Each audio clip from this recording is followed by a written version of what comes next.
So first of all, you run Forever Unique with your husband, Sandeep, who's here somewhere. In fact, there he is. Yeah. How did you get into that? How did you get into the brand? Was you in clothing first of all, and then how did Forever Unique come about? I studied fashion, that's what I did, and Sandeep's parents, you could call them glorified market traders. Yeah. So, yeah, we've always been in the fashion industry. So 25 years ago, we started with a tiny little showroom in the heart of Manchester, where we would travel, me and Sandeep, twice a week to London in a battered old white van, not very glamorous. And yeah, we'd go to loads of factories that would manufacture for store groups, and I would buy their overmakes or the discontinued styles, bring them back and sell them to market traders, which we probably got a good couple of years out of, if I'm honest. Yeah. But competition became more fierce. Our profit margins dropped, so it's what could we do next?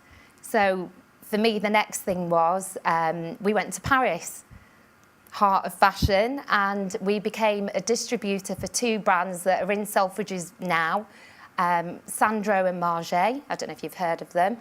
And for me, that was the beginning of that hunger of wanting to do fashion, because that opened a massive door to get into independent boutiques and department stores. And to be honest, that's where I think our journey started, because we were distributors for a couple of years, but again, Louis Vuitton bought the distribution rights, so that was taken away from us. And at the time, absolutely gutted, because I felt like we'd found something.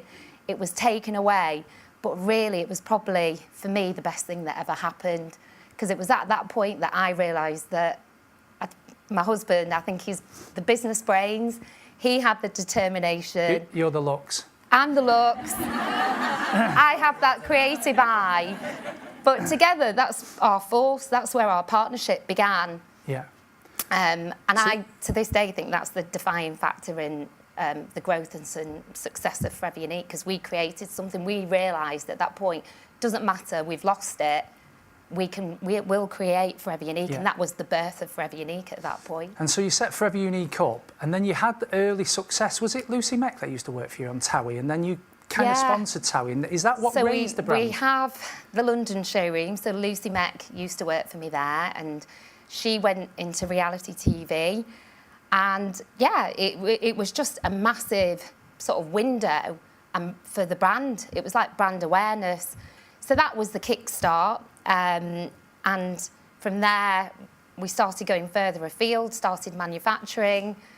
And actually, Sophie on the panel here used to work with me, and she was one of our designers, and then we used to go to the Far East. Yeah. It sounds like it's all glamorous, yet you get to see amazing countries, you get to travel, but it's hard. It's hard. It is hard. The hours that we used to put in, but a small collection of 10 pieces that completely sold out gave us the confidence then that, do you know what, we don't need to promote anybody, we can do it. And what's it like when you go to Paris Fashion Week? It sounds glamorous, Milan Fashion Week. You do them all, don't you? Yeah. What's it like when you're there? It's really bloody hard work. Excuse my language. But it is. It's hard work it's long days from morning. You know, we start probably at 7 and finish 9 o'clock in the evening. But it's what we love. Yeah. I'm not scared of the hard work. It's what I enjoy.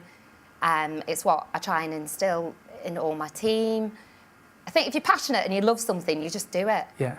It does have its fun sides as well. Yeah, I'm sure. Yeah.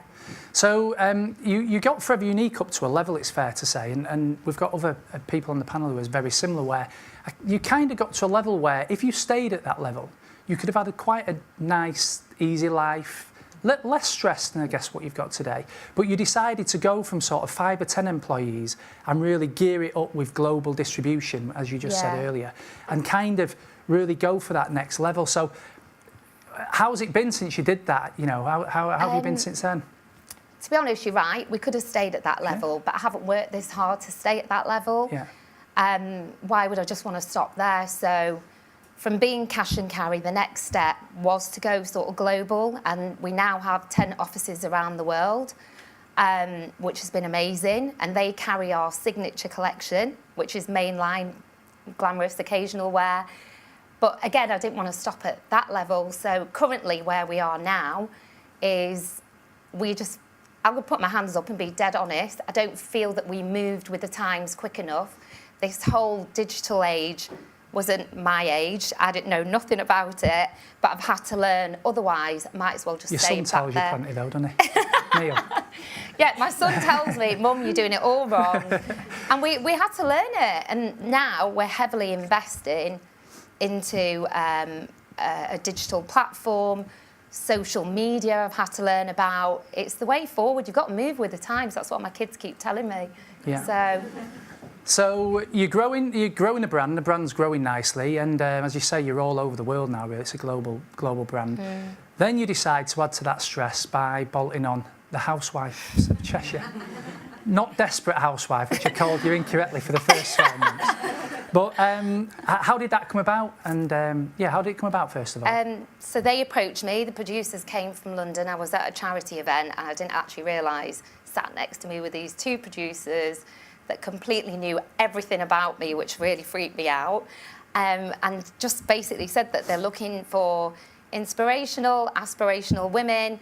Hand on my heart, I'd never watched any of the Housewives franchise, so I didn't really have a clue what it was about. And it was people like yourself that said to me, Seema, you can do it. So it's your fault. And how's it been? How's it been since? Honestly, as stressful as it has been the best thing ever. It's such an amazing platform. Yes, there's always drama that comes with the show, but at the end of the day, I'm not really bothered about the drama. I use it as the best platform that I can for Forever Unique. These are the women that wear my brand. They always have before I even joined the show. And I think we're in series 7, and it's the first time ITV made an advert and called me and said, do you want to do the whole styling? So I kitted all the girls in Forever Unique, so I can't think of a better platform. They really do promote the brand, don't they?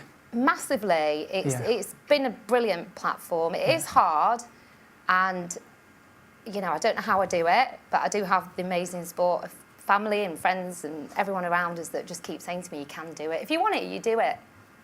And the future, are you going to stay on that? Are you going to do some different programmes? I'd like to, if I could, maybe break away at some point. At the moment, it's fine and I'm enjoying it, but I'd love to go off and maybe do something that I'm passionate about, which would be styling. Going on a programme where maybe I can just style anyone, anybody, just make every woman feel what they should. Brilliant. Okay, thank you, Seema.